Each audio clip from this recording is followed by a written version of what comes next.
आजम एक नौजवान सहाफी था जो पुरस्कार कहानियों के पीछे दीवाना वार भागता था। इसका यूट्यूब चैनल आराज की दुनिया काफी मकबूल हो रहा था, लेकिन अब वो चाहता था कि इसे कोई ऐसी कहानी मिले जो इसे रातों रात मशहूर कर दे। एक दिन इसे अपने दफ्तर की दराज में एक लिफाफा मिला जिस पर कोई नाम पता नहीं था, सिर्फ इतना लिखा था, अगर सच जानना चाहते हो तो कालापुर आओ। लिफाफे के अंदर एक खस्ता हाल नक्शा था जिसमें एक पुराने गांव की राह दिखाई गई थी। साथ एक तस्वीर थी, एक बच्ची सफेद लिबास में खड़ी थी मगर उसका चेहरा धुंध में छुपा हुआ था। आजम को लगा ये मजाक है, मगर दिल की गहराइयों में कुछ सरगोशियां होने लगे। इसने अपने दोस्त अली से जिक्र किया जिसने फौरन कहा, यार कालापुर का नाम सुना है, वहां लोग अचानक गायब हो जाते हैं, कहते हैं वो गांव मनहूस है। लेकिन आजम हंसा और कहा, जितना खतरा इतनी ही शोहरत। इसी रात आजम ने सफर की तैयारी शुरू की। बैग में कैमरा, टॉर्च, मोबाइल, नोटबुक और पावर बैंक रखा। जाते वक्त दरवाजे पर मौजूद चौकीदार ने कहा, साहिब, जिसने भी इस गांव का नक्शा देखा है कभी वापस नहीं आया। ये जुमला सुनकर आजम के कदम कुछ लम्हों को रुक गए, मगर फिर वो दिल मजबूत करके चल पड़ा। बस में बैठते ही इसने नक्शा निकाला और दिल में कहा, कालापुर में आ रहा हूं। सफर लंबा था और रास्ते खामोश। जब आजम एक छोटे कस्बे चांदगढ़ पहुंचा तो उसने कालापुर के बारे में कुछ लोगों से पूछने की कोशिश की, मगर सब खामोश हो गए। एक चाय वाले ने नजरें चराकर कहा, बाबू, इस तरफ ना जाओ, वहां रात नहीं आती, अंधेरा हमेशा रहता है। ये सुनकर आजम का तजस्सुस और बढ़ गया। वो चाय वाले से मजीद जानने की कोशिश करता, मगर वो दुकान बंद करके चला गया। शाम होते ही वो कालापुर की सरहद पर पहुंचा। एक पुराना टूटा हुआ साइन बोर्ड था जिस पर लिखा था, कालापुर, जिंदगी यहां रुकी हुई है। गांव के अंदर दाखिल होते ही आजम ने एक अजीब खामोशी महसूस की, जैसे दरख्तों की सांसें भी बंद हों। हुआ साकित थी, जैसे वक्त थम गया हो। गांव के कच्चे रास्ते सुनसान थे, कुछ मकानों के दरवाजे आधे खिले थे जिनसे अंधेरे में जैसे कोई झांक रहा हो। आजम ने कैमरा निकाला और वीडियो रिकॉर्डिंग शुरू की। वो हर तरफ देख रहा था कि अचानक एक खंडर नुमा मकान से एक औरत की चीख सुनाई दी। आवाज इतनी पुरस्कार थी कि जिस्म कांप उठा। इसने आवाज की तरफ कैमरा मोड़ा, मगर कुछ नजर नहीं आया। तभी इसने महसूस किया कि इसके पीछे कोई खड़ा है। वो पलटा, मगर वहां कुछ नहीं था। हवा में एक पुरस्कार खुशबू थी, जैसे जली हुई लकड़ी और लोहे की। इसी लम्हे जमीन पर गिरे हुए दरवाजे पर किसी ने आहिस्ता आहिस्ता उंगलियों से खुजा, जैसे कोई बाहर निकलना चाहता हो।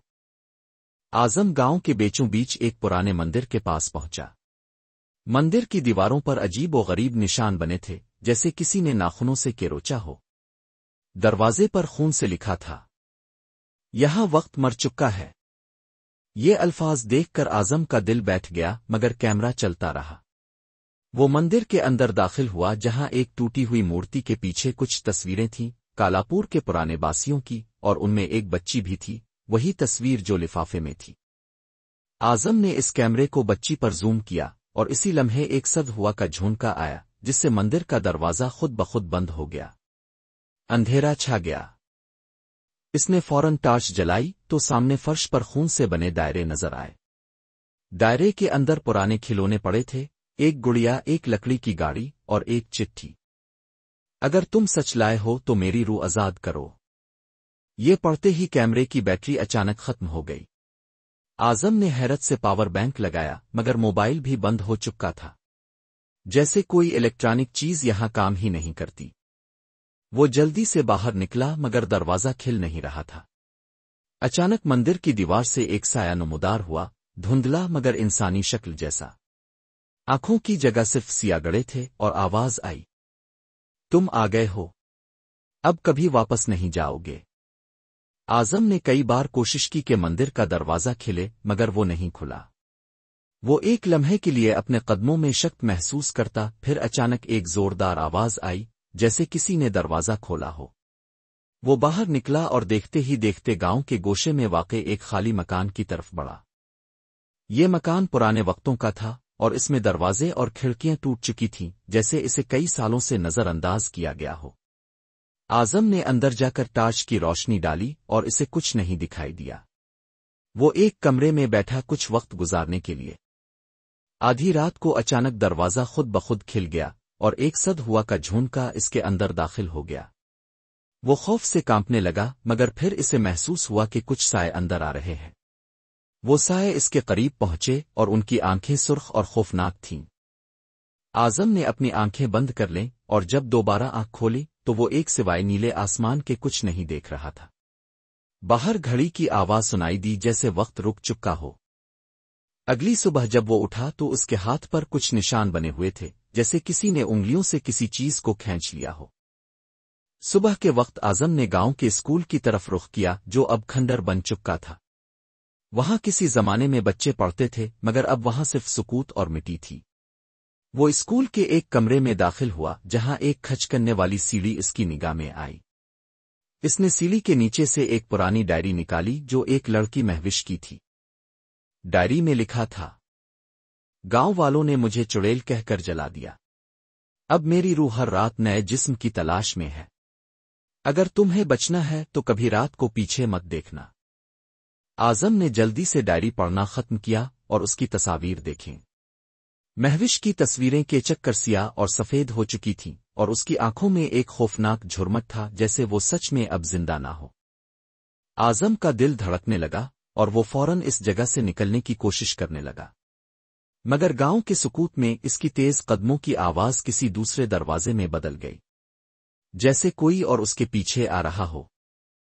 आज़म ने गांव के कब्रिस्तान में जाने का इरादा किया, जहां महविश की आखिरी आरामगाह थी। वहां पहुंचकर उसने एक पुरानी कब्र देखी, जिस पर लिखा था, महविश बिन्त हनीफ, 13 साल, सच कहने की सजा पाई। आज़म के कदम रुक गए। इसने कब्र के गिर्द हल्का बनाया और कुछ देर खामोश रहा। इस दौरान इसे महसूस हुआ कि जैसे कब्र के अंदर से कोई चीज निकलने वाली हो। वो फौरी तौर पर पीछे हिट गया। इसी लम्हे इसने अपने कंधे पर एक सर्द हाथ का लम्स महसूस किया। वो पलटा और सामने एक लड़की खड़ी थी, वही लड़की जो महविश की तस्वीर में थी, मगर उसका चेहरा धुंधला और गैर वाज़ेह था। लड़की ने गहरी आवाज में कहा, तुम्हारी मदद से ही मैं आजादी पा सकूंगी। आज़म हड़बड़ा कर पीछे हटा और भागते हुए मंदिर की तरफ दौड़ा, जहां कुछ अजीब होने वाला था। आज़म मंदिर पहुंचा और उसने अंदर दाखिल होने की कोशिश की। वो समझता था कि इसका फैसला दुरुस्त था, लेकिन जैसे ही वो अंदर आया, हर तरफ से साए नमूदार होने लगे। छत से साए टूटकर नीचे गिरने लगे। वो तेज आवाज में सरगोशियां कर रहे थे, जैसे कोई खौफनाक मौजूदगी इसके अर्द गिर्द हो। आज़म ने अपने बेग से फ्लैश लाइट निकाली और उसकी रोशनी हर जगह फैलने लगी, मगर साए मजीद फैल गए।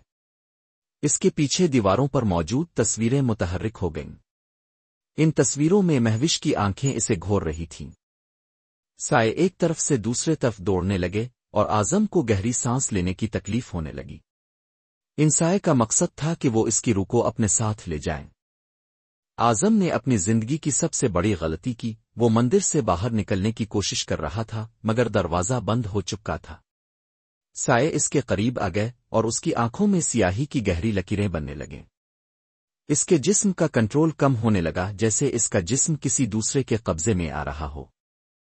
आज़म जमीन पर गिरा हुआ था, सांसें बेतरतीब थीं और नखों के आगे धुंध छाई हुई थी।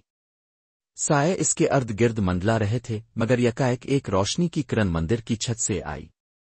महविश की रूह नमूदार हुई, वो अब पहले से ज्यादा वाज़ेह थी। इसने अपने हाथ उठाए और आसमान की तरफ देखा। मंदिर की छत से सुनहरी रोशनी इसके वजूद पर गिरी और साए चीखने लगे। आज़म ने खुद को घसीटते हुए दरवाजे के करीब किया और महविश की आवाज सुनी, ये गांव उन सब की सजा है जिन्होंने सच छुपाया। मुझे जलाया गया और मेरी चीखें अब तक यहां गूंजती है। आज़म ने पूछा, मैं क्या कर सकता हूं? महविश ने इशारा किया कि वो मंदिर के मरकज में बनी लकीर के अंदर खड़ा हो। वो लकीर सच की हद कहलाती थी, एक मुकद्दस दायरा जिसमें सिर्फ सच बोलने वाला दाखिल हो सकता था। जैसे ही आज़म इसमें दाखिल हुआ, साए रुक गए। इसने जोर से कहा, महविश बेकसूर थी। इसे जुल्म का निशाना बनाया गया। یہ الفاظ کہتے ہی مہوش کے وجود سے روشنی پھوٹی اور وہ آسمان کی طرف بلند ہونے لگی۔ سائے ایک ایک کر کے جلنے لگے اور گاؤں میں ایک بار پھر ہوا چلنے لگی۔ درخت جھومے جیسے برسوں بعد آزادی ملی ہو۔ لیکن ابھی سب کچھ ختم نہیں ہوا تھا۔ جب مہوش کی روح آزاد ہوئی تو گاؤں میں سکون سا چھا گیا۔ آسمان صاف ہو گیا، سورج نکل آیا، جو برسوں سے اس گاؤں میں نظر نہیں آیا تھا۔ اعظم کیمرے تک پہنچا، حیرت انگیز طور پر وہ کام کرنے لگا تھا اور ویڈیوز ریکارڈ ہو چکی تھیں۔ وہ خوشی خوشی واپس جانے کے لیے گاؤں کے دروازے کی طرف بڑھا، لیکن جب وہ وہاں پہنچا تو دروازہ غائب تھا۔ اسے یاد آیا چوکیدار نے کیا کہا تھا، اگر سچ دیکھ لیا تو واپس آنا مت بھولنا۔ مگر اب کوئی راستہ باقی نہ تھا۔ ہر طرف وہی پرانی گلیاں، ٹوٹے در و دیوار، مگر سب روشن ہو چکے تھے۔ اب اندھیرا نہ تھا، لیکن باہر کا راستہ بھی نہیں تھا۔ ایک بوڑھا شخص اچانک سامنے آیا جس کے ہاتھ میں چراغ تھا۔ اس نے کہا، اب تم اس گاؤں کے محافظ ہو۔ ہر اس شخص کو روکنا تمہاری ذمہ داری ہے جو صرف شہرت کے لیے یہاں آئے۔ اعظم حیران رہ گیا، لیکن میں تو صرف سچ لانے آیا تھا۔ بوڑھے نے کہا، اور تم نے وہ سچ پا لیا، اب تم واپس نہیں جا سکتے۔ اعظم نے دیکھا کہ اس کے ہاتھ کی انگلیاں سیاہ ہو رہی تھیں، وہ آہستہ آہستہ ایک سائے میں بدل رہا تھا۔ ہفتے بعد ایک نیا یوٹیوبر فیصل ایک پراسرار لفافہ پا کر کالاپور کی طرف روانہ ہوا۔ وہی نقشہ، وہی الفاظ، اگر سچ جاننا چاہتے ہو تو کالاپور آؤ۔ فیصل رات کو گاؤں کی سرحد پر پہنچا۔ اندھیرے میں کسی نے اسے خوش آمدید کہا۔ جب فیصل نے ٹارچ سے روشنی کی تو سامنے ایک نوجوان کھڑا تھا جس کا چہرہ جانا پہچانا تھا، اعظم۔ لیکن اس کی آنکھیں اب مکمل سیاہ تھیں اور چہرے پر ہلکی سی مسکراہٹ تھی۔ اس نے آہستہ کہا، سچ کی تلاش خطرناک ہو سکتی ہے، کیا تم تیار ہو؟ فیصل نے سر ہلایا۔ اعظم نے پیچھے موڑ کر چلنا شروع کیا اور فیصل اس کے پیچھے ہو لیا۔ کالاپور اب پھر جاگ اٹھا تھا اور مہوش کی روح اب آزاد تھی، مگر ہر سچ کی ایک نئی قربانی درکار تھی۔ Please like, share and subscribe.